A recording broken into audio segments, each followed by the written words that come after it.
Hello everyone, কেমন আছো তোমরা সবাই? আশা করি সবাই খুব খুব ভালো আছো। So welcome to my channel দুষ্টু আরুষি। চলে আসলাম আরও একটা নতুন ইন্টারেস্টিং, না আজকে কোনো ভ্লগ ভিডিও নয়, আজকে তোমাদের সঙ্গে দারুণ একটা রেসিপি ভিডিও শেয়ার করব। এই শীতের দিনে জমজমাট একটা রেসিপি, সেটা হচ্ছে চিকেন আর ভেজিটেবল মিক্স করে চিকেন ভেজিটেবল স্যুপ বানাবো। শীতের দিনে তো এটা খুবই ভালো লাগে, গরম গরম স্যুপ খেতে এই ঠান্ডাতে। তোমাদের ওখানে কেমন কি শীত পড়েছে অবশ্যই কমেন্ট করে জানাবে। চলো আজকে তোমাদের সঙ্গে রেসিপিটা শেয়ার করে যাক। আর কি কি নিয়েছি তার জন্য নিয়েছি চিকেন, সবার ফার্স্টে চিকেন নিয়েছি, গাজর নিয়েছি, তারপরে পেঁয়াজ নিয়েছি, একটু ভিনিগার দেওয়ার দরকার ছিল কিন্তু ভিনিগারটা নেই, ফুরিয়ে গেছে, সেই জন্য তোমার লেবু নিয়েছি, কর্নফ্লাওয়ার নিয়েছি, রসুন নিয়েছি, সব কিছু একদম কুচো কুচো করে কেটে নিয়েছি। ভিডিওটা শুরু করা যাক। সো গাইস, চিকেন স্যুপ বানানোর জন্য প্রথমেই দেখো ওভেনে কড়াইটা বসিয়ে দিয়েছি। এবার গ্যাসটা জ্বালিয়ে নিচ্ছি। গ্যাস জ্বালানো হয়ে গেছে। আর এইদিকে 300 থেকে 350 গ্রাম পুরো সলিড চিকেন নিয়ে নিয়েছিলাম। তেলটা গরম হয়ে গেছে, অবশ্যই সাদা তেল ব্যবহার করবে। তেল গরম হয়ে যাওয়ার পরে এখানে গোটা গোলমরিচ দিয়ে দিয়েছি 10-12টা মতো। তারপরে দেখো চিকেনের পিসগুলো দিয়ে দিচ্ছি।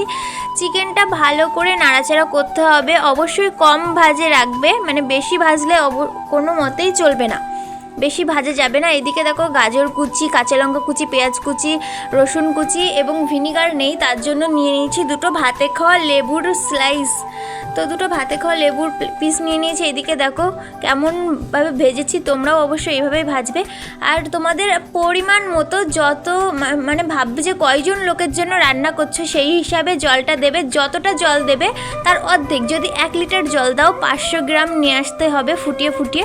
দেখো ফাইনালি ফুটে গেছে। আর এই ফোটার পরে যে ওপরে যে ফ্যানাটা তৈরি হচ্ছে, এটা কিন্তু রাখলে চলবে না, এটাকে ফেলে দিতে হবে। তারপরে দেখো এরকমভাবে ফুটে গেছে, টকবক করে ফুটছে। এবার দেখে নিচ্ছি যে চিকেনগুলো সেদ্ধ হয়েছে কিনা, মানে বয়েল হয়েছে কিনা। তারপরে দেখছি যে চিকেনটা বয়েল হয়ে গেছে। এবার চিকেন আর স্যুপ দুটোকে আলাদা করে নিতে হবে, কারণ চিকেনগুলো একদম হাত দিয়ে ছোটো ছোটো করে মানে ছাড়িয়ে নিতে হবে আর কি, ঝুড়ো ঝুড়ো করে নিতে হবে ছাড়িয়ে। সেই জন্য চিকেনগুলো আলাদা করছি স্যুপের থেকে। এইভাবেই চিকেন এবং চিকেনের স্যুপটাকে আমরা আলাদা করে নিলাম, নামিয়ে নেব। আমি কিন্তু একসাথে তোমাদের দুটো রেসিপি শেয়ার করছি। যারা চিকেন খাও না, ভেজ খাও, তাদের জন্য দেখো ভেজ স্যুপটা কিভাবে বানাবে। এর মধ্যে পেঁয়াজ আর রসুনটা তোমরা সরিয়ে দিয়ে এরকম তেল দিয়ে দেবে, আবারও সাদা তেল দিয়ে দেবে। তেলটা গরম হয়ে গেলে এরকম বাদবাকি যেগুলো দেখাচ্ছি ওইগুলো দিলেও চলবে। যে কোনো সবজি, বিভিন্ন রকমের সবজি দিয়েও তোমরা এটা করতে পারো। তেলটা গরম হয়ে গেলে এখানে দিয়ে দিচ্ছি একদম কুচো করে কাটা পেঁয়াজ এবং রসুন কুচি। সামান্য একটু নাড়াচাড়া করে দিয়ে দেবো গাজর কুচি। এতে গাজরের সাইজটা দেখেই বুঝতে পারছো যে কতটা কুচো কুচো করেছি। তারপরে এটাকেও আবারও নাড়াচাড়া করে নেব কিছুক্ষণ। এখানে অ্যাড করব সামান্য একটু কাঁচা লঙ্কা কুচি, যেহেতু পরে গোলমরিচ ভেজে রেখে গুঁড়ো করে দিতে হবে, ভাজা গোলমরিচ গুঁড়ো করে দিতে হবে, সেই জন্য অনেকটা স্পাইসি হয়ে যাবে, সেই জন্য সামান্য একটু কাঁচা লঙ্কা কুচি দিচ্ছি। বাড়িতে যদি বাচ্চারা থাকে অবশ্যই অল্প করে ঝাল দেবে। তারপরে এটা নাড়াচাড়া করা হয়ে গেলে দিয়ে দেবো সামান্য একটু কাঁচা জল। আর বাদ বাকি যে স্যুপের ঝোলটা আছে, মানে যে স্যুপটা আছে, ওটা দিয়ে দেবো এখানে। একটুখানি সামান্য নাড়াচাড়া করে দিয়ে দেবো। দেখতেই পাচ্ছ যেগুলো আলাদা করে রেখেছিলাম এখানে চিকেন থেকে, সেইগুলোই দিয়ে দেবো। যেহেতু আমাদের জয়েন্ট ফ্যামিলি সদস্য অনেক, সেই জন্য আমি একটু বেশি করেই করেছিলাম। 1.5 লিটার মতো জল দিয়েছিলাম, সেটা ফুটিয়ে ফুটিয়ে অনেকটা কম করে 700-800-র মধ্যে এনেছিলাম। ওটাকে আবার ভালোভাবে ফুটিয়ে নিতে হবে। তার মধ্যে চলো আমি চিকেনগুলো ছাড়িয়ে নিই। দেখো এইভাবেই ছাড়িয়ে নিতে হবে কুচো কুচো করে। অনেকে এর মধ্যে বাঁধাকপি, ডিম এগুলো অ্যাড করে, বাট আমি অত কিছু অ্যাড করিনি। একদম সামান্য ঘরোয়া পদ্ধতিতে যেভাবে বানানো হয়, একদম কম খরচে সেভাবে বানিয়েছি। তারপরে ওটা টকবক করে ফুটে ওঠার পরে এখানে দিয়ে দিতে হবে পরিমাণ মতো লবণ।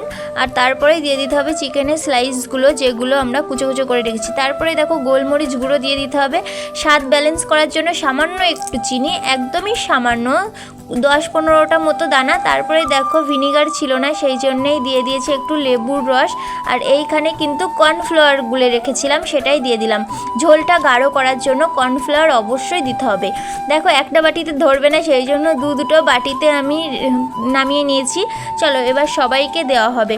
তো তোমাদের কেমন লাগলো এত সুন্দর একটা রেসিপি এত সহজ পদ্ধতিতে, অবশ্যই কমেন্ট করে জানাবে। আজকের মতো টাটা বাই বাই, দেখা হচ্ছে নেক্সট ব্লগে। ততক্ষণে সবাই ভালো থেকো। চ্যানেল নতুন হয়ে থাকলে অবশ্যই চ্যানেলটা সাবস্ক্রাইব করে ভালোবাসা দিয়ে